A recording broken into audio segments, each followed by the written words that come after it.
Have you checked your bank account recently and felt like you are somehow losing money, even when you aren't spending it? You go to the grocery store, and the prices are higher. You look at the news, and every headline is screaming that a market crash is coming. So you do what feels like the smartest, safest thing possible. You hold onto your cash. You wait. You tell yourself you will invest when the market calms down, or when things get cheaper. But what if that feeling of safety is actually the biggest financial trap of 2026? What if keeping your money in cash isn't protecting you, but quietly destroying your future? I will tell you a story. Zack sat perfectly still, the blue light of his laptop screen illuminating a face tight with realization. The chart on the screen had just updated, and the red line diving downward made his stomach tighten. The math was undeniable. It was a simple graph titled, "The Melting Value of Cash." It showed how rising prices were quietly eating his money every single day. It wasn't a sudden crash. It wasn't violent. It was completely silent, like a slow leak in a tire. If prices kept going up, $50,000 in cash would slowly buy less and less, even if not a single dollar was spent. It didn't take a stock market crash to lose money. It just took time. Zack leaned back in his chair and rubbed his tired eyes. Rain battered the Chicago windows of his apartment. He had spent years trapped in safe retirement accounts that secretly drained his wealth with hidden fees, escaping only 6 months ago to take control of his own money. His phone buzzed. It was his friend, Mark. "Bro, I'm just keeping my money in cash right now," Mark said. "The world is too crazy." A few minutes later, Mark was sitting across from him, eating takeout while the financial news played on the TV. "I've got 50 grand sitting completely safe in the bank. No stress. No chance of losing it." Honestly, it sounded incredibly smart. Holding onto cash felt like wrapping yourself in a warm blanket. But Zack knew the terrifying truth. Mark wasn't safe at all. He was sitting inside a house that was burning so slowly he couldn't even smell the smoke. Millions of Americans were doing the exact same thing, waiting until things felt safe, while the rising cost of living quietly robbed them in the background. The next morning, Zack opened a blank spreadsheet. Coffee cups piled up on his desk while the city traffic groaned outside. He needed absolute proof.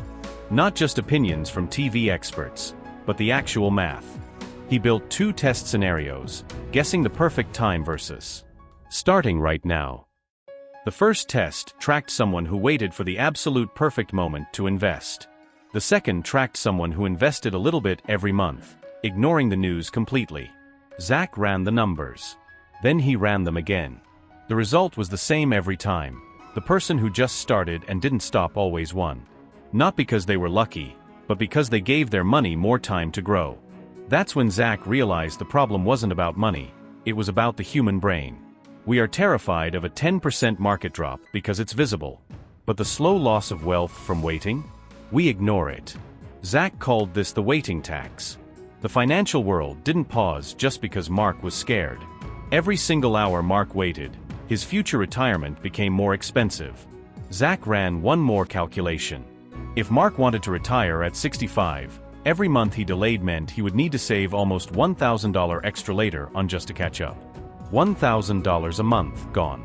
Not because of a mistake, but because of no choice at all. 3 weeks later, Zack found the answer to break the cycle: the cost of missing out. This rule proves that waiting has a very real, very heavy price tag. Zack compared 2 people.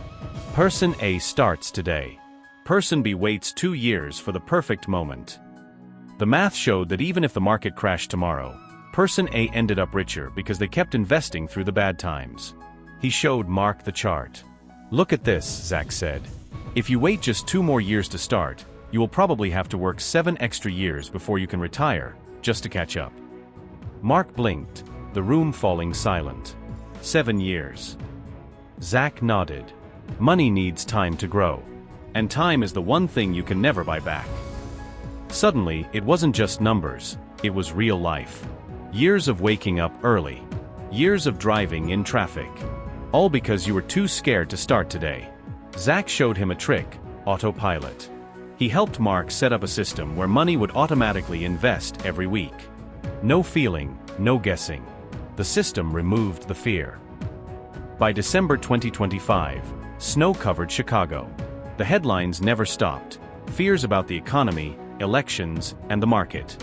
But Zack and Mark had stopped watching the news. Their automatic investments ran quietly in the background. Simple, boring, and consistent. When Zack opened the final chart for the year, the market had actually grown by 12%.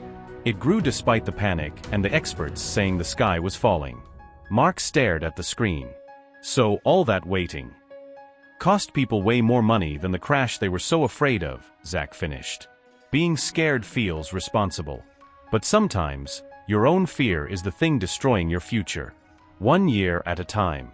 Mark finally understood that the real danger was never the market, it was hesitation. He finally put his frozen money to work. Not because he was brave, but because he understood a deeper rule. Taking action matters more than feeling comfortable. Being consistent matters more than being perfectly right. The final takeaway is simple. The market doesn't care if you are scared. It only rewards the people who start. Every day you wait for the right time is a day you are paying the waiting tax with your most valuable asset, your time. Stop trying to time the market and start trusting the math. If you want to stop letting fear dictate your financial future, hit the like button and subscribe to the channel. Don't forget to hit the notification bell so you don't miss my next video, where we'll dive even deeper into the data secrets the experts aren't telling you. I want to hear from you. How many years of your life are you willing to give up to the waiting tax before you finally decide to begin? Let me know in the comments below. I'll see you in the next one.